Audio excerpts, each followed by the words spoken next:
Bem-vindos a mais uma aula de História no nosso livro de volume 4. Tudo bem com vocês, meus queridos? Espero que estejam todos bem com a paz do nosso Senhor Jesus Cristo. Antes de mais nada, aquele abraço bem apertado pro Antônio Gabriel, pra Bianca Gabriele, pro Enzo Rian, pra Gabriele, pra Giovana, pro Guilherme, pro Isaac Emanuel, pro Arthur, pro Cauã Valério, pra Maria Eduarda, pra Maria Júlia, pro Pedro Felipe, pra Sara, pra Sofia Vitória e pra Vitória Angélica. Recebe aí, meus amores, que é de coração, meus queridos alunos, minhas pedras preciosas que eu tanto amo. Vamos lá, página de número 2, nossa matéria de História, herança dos indígenas, portugueses e africanos. Olha só que legal. Vamos lá. Criança descansando em rede. Temos um grupo de capoeiras e a festa junina em Campinas Grande, lá na Paraíba. Após analisar as imagens, converse com o professor e com os colegas sobre as questões. O que as pessoas retratadas nas imagens estão fazendo, meus amigos? Né? Como a tia aqui já tinha falado. Na primeira aí, a criança está o quê? Descansando na rede. Pessoas estão jogando capoeira na segunda imagem. E na terceira imagem, as pessoas estão participando de uma festa junina. Lembrando que festa junina é com letra inicial maiúscula, tá bom? B. O que essas imagens têm em comum, meus amores? Elas representam o quê? Exemplos do modo de vida da cultura o quê? Brasileira, tá bom? Isso aqui tudo tá representando o modo de vida da nossa cultura brasileira. C. As imagens representam influências de que povos no modo de vida dos brasileiros. Que povos são esses que são representados aí? Influências de qual povos que tem aqui representado nessa imagem? A influência dos povos o quê? Indígenas, africanos e portugueses, como está escrito aqui, não é verdade? Ó, no nosso título. A influência deles. 3. Heranças culturais. Nas florestas, nas cidades, no campo ou nas praias do Brasil, a tia engasga de vez em quando, né? Deus me livre. Diferentes grupos de pessoas vivem em várias maneiras.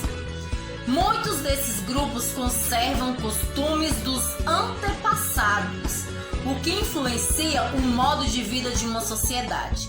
Jeito de preparar determinados alimentos, de realizar uma festa, de seguir práticas religiosas e fazer artesanatos, entre outros. Aqui nós observamos essa imagem, certo? Aí aqui são o que? Famílias que estão herdando o quê? Heranças culturais, certo? Formadas por costumes e tradições. Esses conhecimentos, costumes e tradições passados de geração para geração, de pai que passa para filho, bisavô que passa para avó, que passa para os netos e assim vai indo, assim por diante. Vai passando de geração para geração. Formam as heranças culturais de uma sociedade. Um exemplo é a cultura brasileira, que foi formada por elementos de povos de diferentes partes do mundo. Nesse capítulo você vai conhecer um pouco da história e de como indígenas, portugueses e africanos influenciaram o modo de vida de nós brasileiros. Página de número 6. Heranças indígenas. Os primeiros habitantes do Brasil foram os povos indígenas. Eles influenciaram nossa alimentação, vocabulário e hábitos. Conheça mais informações sobre o modo de vida e a cultura dos indígenas. Comunidades indígenas. No Brasil, existem cerca de 250 etnias. O que é etnias, meus amores? São grupos de pessoas que compartilham o quê? As mesmas origens, crenças, línguas e outros elementos culturais. Isso que é etnias, tá bom? Então, cerca de 250 etnias indígenas Grande parte desses povos vive na região da Amazônia. Entre eles, há povos que vivem isolados, isto é, que têm pouco ou nenhum contato com a população não indígena ou outros grupos. Contudo, também existem indígenas que vivem em áreas urbanas, certo? Conheça alguns exemplos de comunidades indígenas. Há povos indígenas que vivem isolados na Amazônia do Brasil. Essa primeira imagem aqui, ó, que a gente acabou de falar. Na segunda imagem, no município de São Paulo, há indígenas da etnia Guarani, certo? Aqui, ó, na segunda imagem. E aqui na de baixo, as casas dos povos que vivem no Parque Indígena do Xingu revelam semelhanças de construção e de disposição de terreno. São organizadas em círculo e cobertas por sapê. O que é sapê, meus amores? Capim seco, tá bom? Na imagem observamos uma aldeia do povo Camaiurá, tá bom? Aqui, ó, a imagem deles, certo? Página de número 5, modo de vida indígena.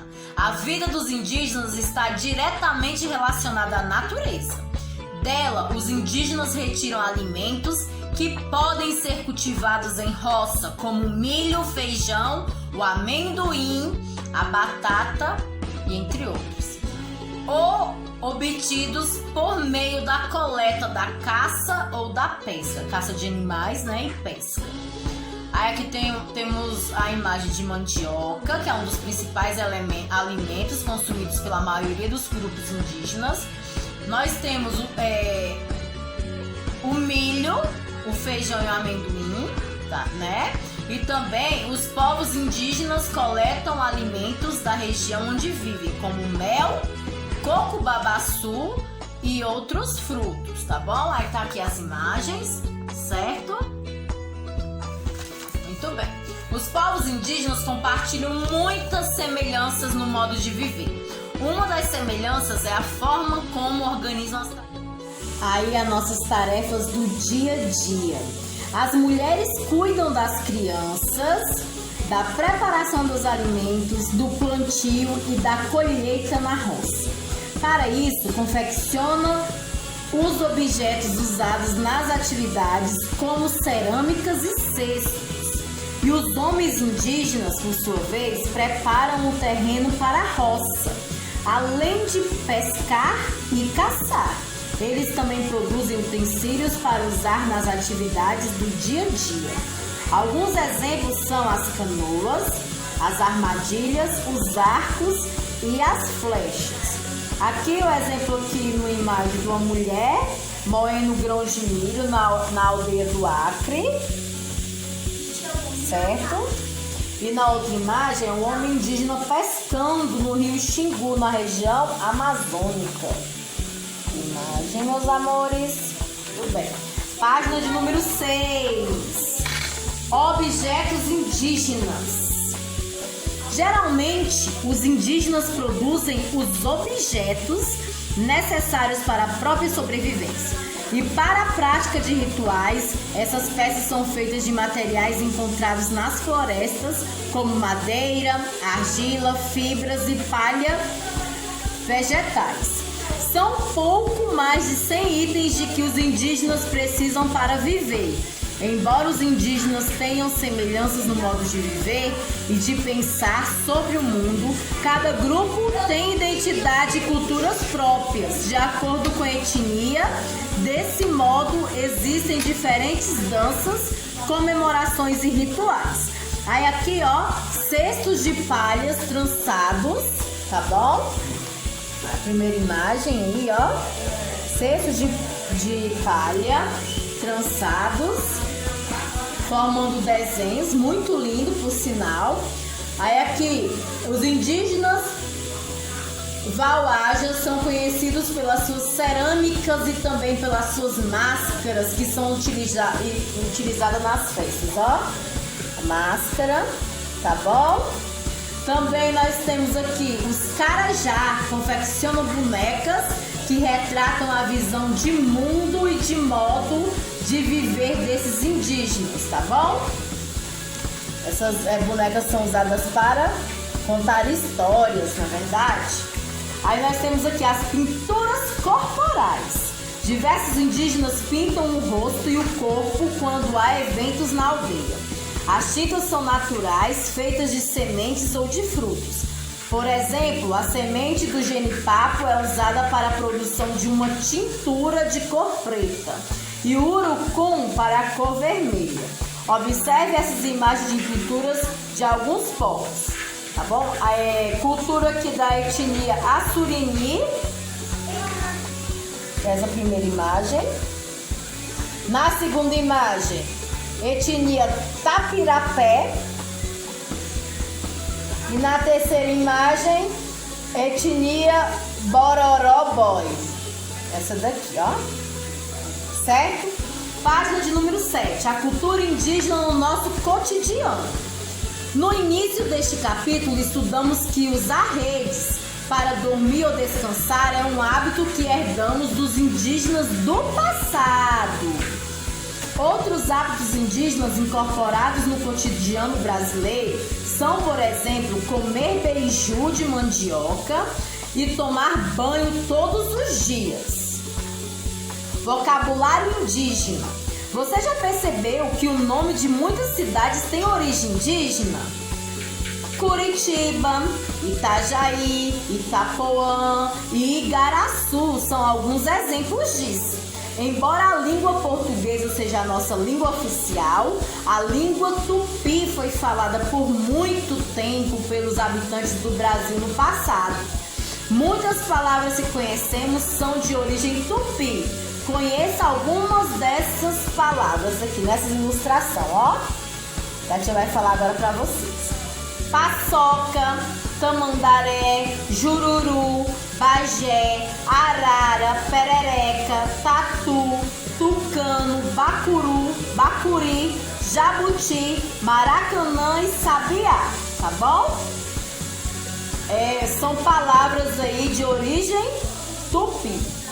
Com os primeiros povos indígenas que os europeus encontraram, ao chegarem ao litoral brasileiro, falavam tupi. Esses europeus aprenderam a língua e incorporaram muitas palavras ao idioma português. Somente mais tarde os portugueses conheceram povos indígenas que falavam outras línguas. Atualmente, há mais de 150 línguas indígenas conhecidas no Brasil.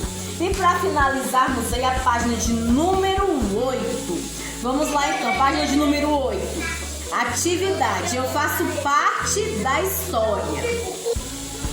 Vamos lá, da continuidade, ó. Eu faço parte da história, questão de número 1. Existe algum grupo indígena na cidade onde você mora? Aí vocês vão ter que pesquisar, né? Se há algum grupo indígena na cidade em que nós moramos. Se houver, qual é o nome desse grupo e quais são as características dele? 2. Pesquise os povos indígenas que vivem no estado onde você mora. Qual é o estado onde nós moramos? Goiás, não é verdade? Nós moramos no Goiás. Com os colegas, crie um mural. Então, não vamos... Então, meus queridos alunos, aqui, ó. Então, na questão de número 2, vocês vão pesquisar aí os povos indígenas que vivem no estado de Goiás, que é o estado onde nós moramos, né? E vão registrar no caderno de história, com margem e cabeçalho completo. Vocês vão registrar aí o modo que eles vivem, o modo de vida, a língua deles, o tipo de moradias e entre outros, tá bom? Na questão de número 3, na sua cidade há localidades como bairros, ruas, parques, praças ou outros espaços que tenham nomes de origem indígena. Se houver, registre esses nomes e pesquise o significado deles. Tá bom? Exemplo aqui, ó, meus amores, para auxiliar vocês aí na atividade de vocês. Ibirapuera. Ibirapuera é um parque na cidade de São Paulo, que significa lugar de árvores. Tietê é um rio que corta o estado paulista, que significa mãe do rio. Tatuapé é um bairro paulistano, que significa caminho do tatu. Maracanã é um estádio de futebol no Rio de Janeiro, que significa papai. Para finalizar aí, meus queridos, A questão de número 4. Um dos alimentos mais consumidos pelos povos indígenas brasileiros é a mandioca, que é ingrediente de muitas receitas doces e salgadas. Na sua família, existe alguma refeição que seja preparada com mandioca? Registre a receita no caderno. Então você vai pegar o caderno de história, vai fazer margem, cabeçalho completo e vai registrar aí, tá bom? No caderno de história a receita que é feita pela sua família aí, com mandioca. Aprender é divertido. Recorte as cartas do material de apoio e brinque com seus colegas o jogo da memória. Como vocês não vão poder brincar com seus colegas na sala de aula, vocês vão brincar aí com algum familiar de vocês, tá bom? Então aqui, ó, página do material de apoio, algumas brincadeiras, ó, jogo de memória, tá bom? Vocês vão recortar e vão brincar aí, certo, meus amores? Beijos, fiquem com Deus e até a próxima.